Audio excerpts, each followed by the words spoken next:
Hey guys, so it is December 30th, 2019, and I thought since everybody seems to want to talk about goals around this time, that I would kind of share some of what I hope to do in 2020 and kind of my thoughts on the closing decade and just shed some light on goals, honestly.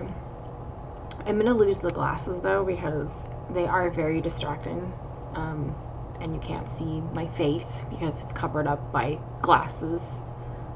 One quick side note, I got these last year, and when I asked them if they had any smaller frames, they were like, no, because this is what's popular right now.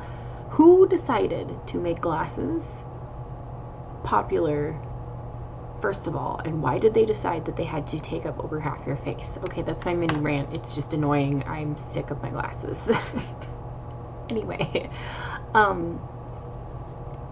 so last year was the very first time that I actually started to really set goals for myself in the coming year, and I felt very drawn to do it naturally, and it felt like something I was very ready to do. Whereas in the previous years, I was like, screw New Year's resolutions. And then I spent all of 2018 going through talk therapy for the first time consistently in my life. And all of this last year, I have continued talk therapy. And it made me really start to look at myself and the things that I wanted to continue to better for myself. So I started to realize the difference between surviving versus thriving, and I realized how much I just was blatantly just surviving. I was in survival mode, and I'm not saying that that's changed, because honestly in this last year I've learned that it really hasn't, or that it more so realistically waxes and wanes. There will be months where I will be more thriving, and then there will be months where I'm really more in survival mode. And did I meet all of my goals from 2019? No, I absolutely did not.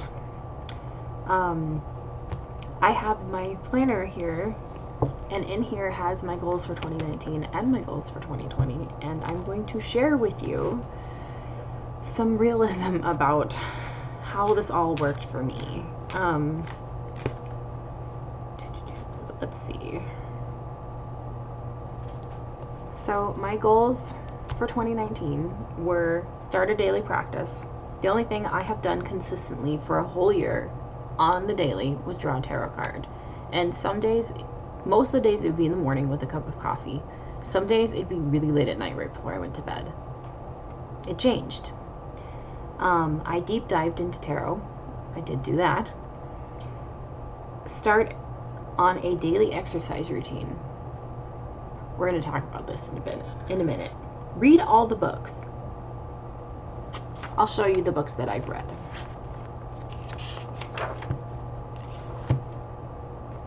See the ones highlighted? Those are the ones that I've read in 2019.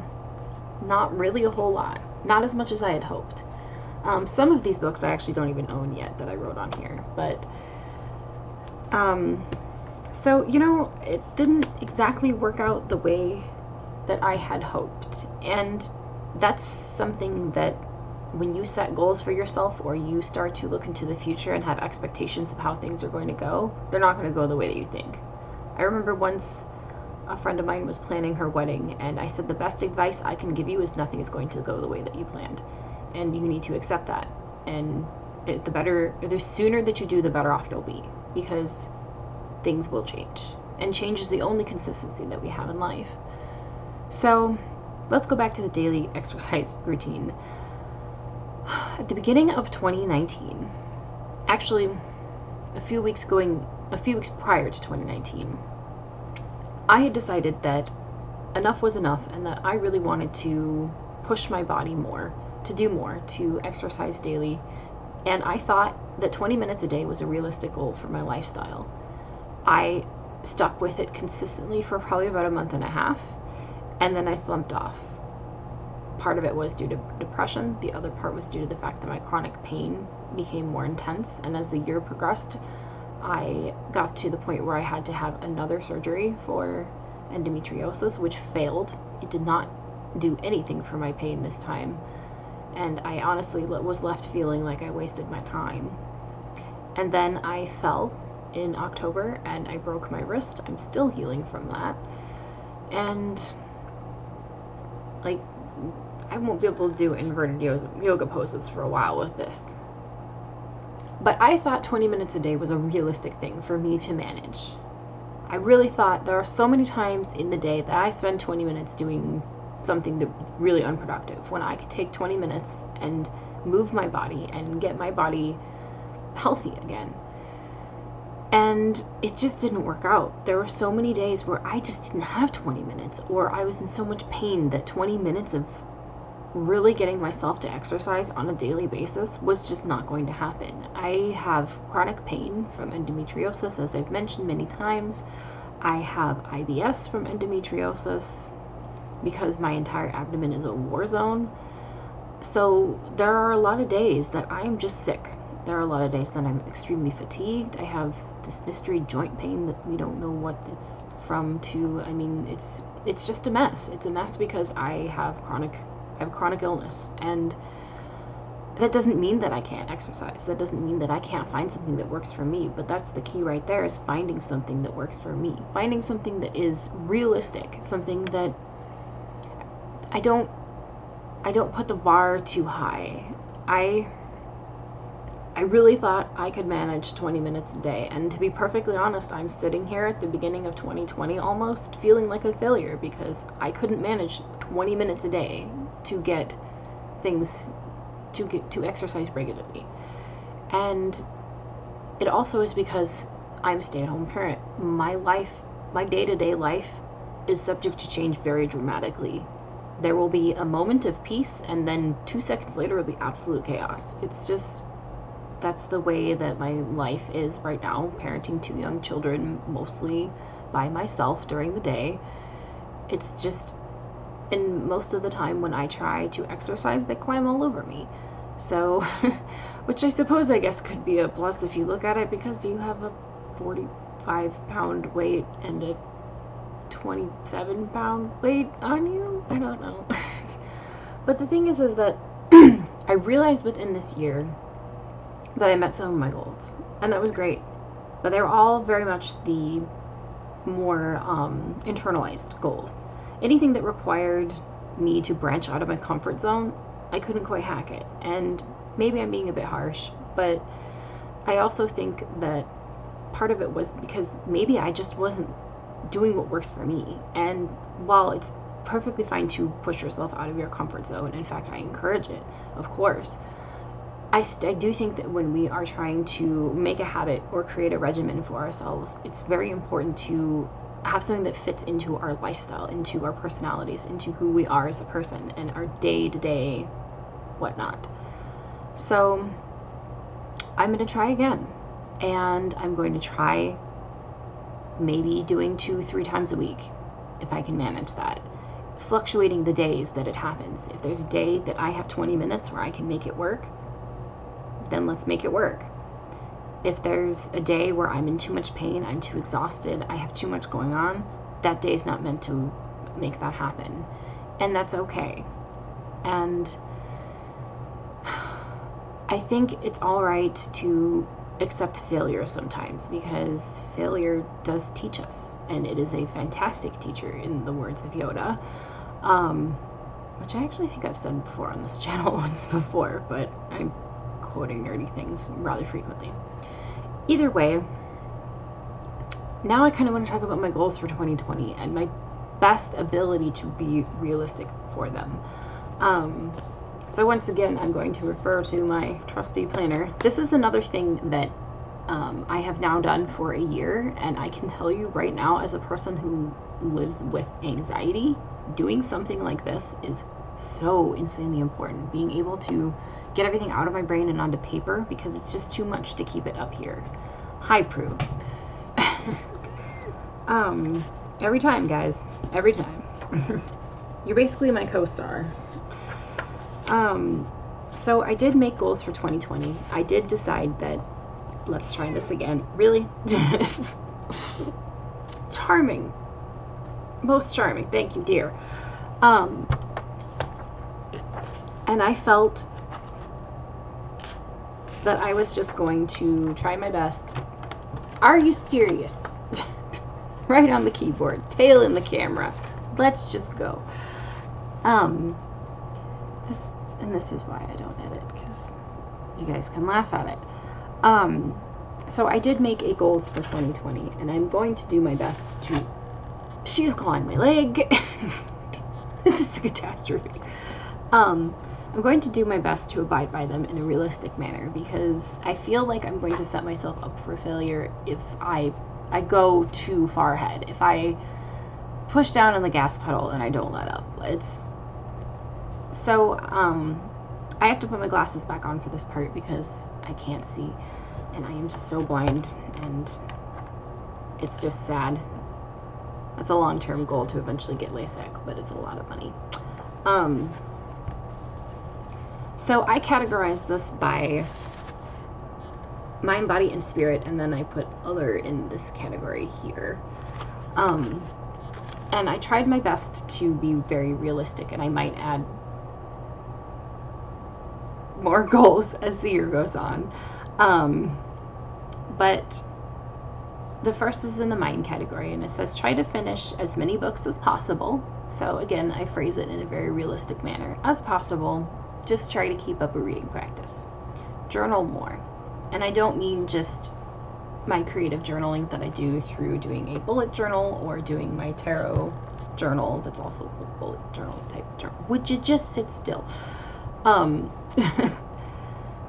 I mean a personal journal where I write about my day and my thoughts and stuff, because that's something I've actually done since I was 12, but I have not kept up on it as much as I've liked to. Like, it's taken me several years to fill through a journal, whereas I would really prefer to record a little bit more. Could you just sit down? Continue therapy. Mostly easier done than said.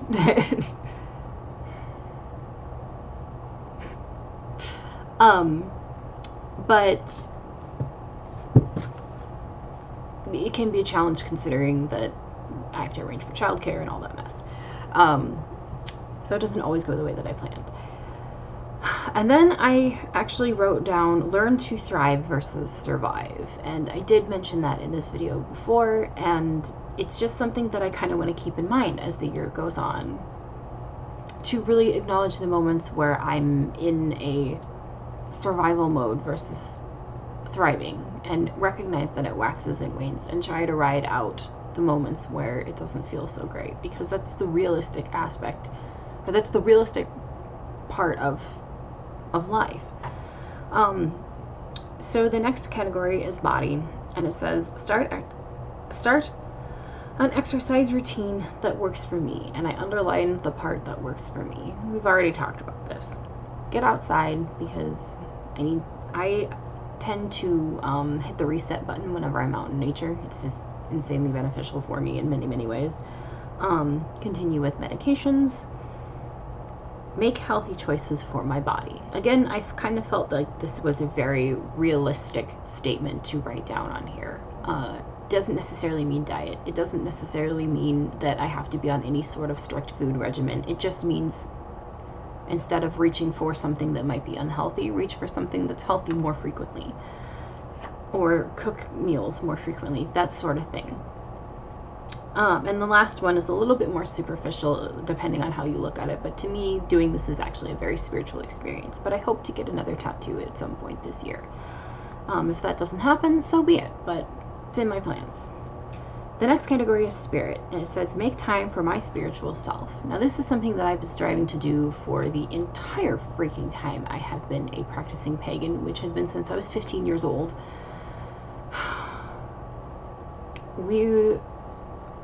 The year after, in 2021, it will be 20 years.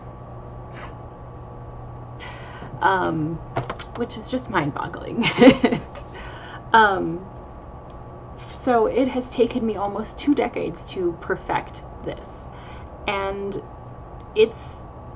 I don't think it ever can be perfected. I'm starting to come to the conclusion that finding more time for my spiritual self, especially as I've evolved as a person, as an adult, as a mother, it doesn't happen the way that I expect it to, and it can be really frustrating. Find a daily practice that works for me. Again, I use the phrase that works for me. That's going to look different every day, and that's something that I also need to make my peace with. But it's something that I really, really strive for, very much so. Learn runes. I would like to really work with runes this year. Last year I deep dived into tarot. I will probably still continue to do so, but not so much. So I'm hoping this year to learn runes and learn tea leaf reading. There is a cat hair tickling my eye. Thanks, Prue, that parting gift. Complete more in my Book of Shadows. I do intend on going through my Book of Shadows, not this year, I don't think, but I do intend on completing my Book of Shadows at some point and moving on to another one. I'm not gonna just have one book forever. Progress with shadow work, and that is an ongoing thing always, but I just felt like I needed to make a note of it and write it down in here as something that I strive to do, especially going through therapy. Therapy basically is a form of shadow work, and at least that's how I look at it. But yeah, so I do feel like there was one other that I had intended on writing down. I have not wrote the words. I have not wrote this down yet, but I have every intention on creating a regular meditation practice, which again is something that is going to have to be flexible and work for me, and trying to be something that I do more frequently, but you know. And then the last category is other, and it says have more experiences with the people I love, go to Washington because I need to go visit my homeland, go camping. I don't care if it's here in Minnesota or in Washington, I want to go camping. I love camping. And then taking a weekend trip with my husband. Those are some of the more, like, I guess, superficial, less depth goals this year. And I will be adding more to this as it goes, as we progress through the year. But I kind of just wanted to make a video talking about goals and talking about the realistic expectations that you should be putting on yourselves when it comes to goal setting, and how this last year worked out for me, and how much of it didn't. Some of it did, and you know, I should feel proud for that, but I also need to acknowledge that some of it didn't, and so now it's time to reprogram and figure out what will, because eventually I do think I will meet the goals that I hope to meet. It's just maybe not in a year's time, and that's okay too. But the other thing I quickly wanted to talk about before I wrap up the video is just the fact that I am blown away that another decade is about to end. Like, who else is just mind blown for this? Completely mind blown. I mean, my birthday is next month, so the beginning of the year is always a very, like, progressive, lots of transition. Transition is probably the best. The beginning of the year is always a very big transition for me, because you have coming out of the holidays and kind of coming off of that, and then you have going into a new year, and then you have my birthday, like within a couple of weeks of the new year. So, and then it's my husband and my son are in February. So the beginning of the year is always just a lot of energy, a lot of shifts for me, and I'm still kind of really spinning in this whole holy crap, another decade has gone by sort of thing. It doesn't feel like it at all to me. It feels like I blinked and that decade was gone, but then I look at all the things that happened in that decade and I realize that a lot of shit has happened. I mean, 10 years ago I was on YouTube, which I was such a different person then. And within the 10 years of then and now, I never imagined I'd come back to YouTube. I was in school. I got diagnosed with endometriosis. I quit school because of the problems that I was having with my health. I I became a mother. I bought a house. I had a second child. I had 5 surgeries, 7 tattoos, numbers. And I've just grown more than I think I would have ever even thought possible if you talked to me 10 years ago. If I went back in time and told my 23-year-old self what was going to happen in the decade that I was facing ahead of me, I would have been like, absolutely not, you're insane, that's not going to happen. But it did. And I'm really wondering what the next decade will hold. I have to say, this decade has been a lot of growing, a lot of transition, a lot of pain. Especially as the decade has come to a close within the last few years, I've lost the most.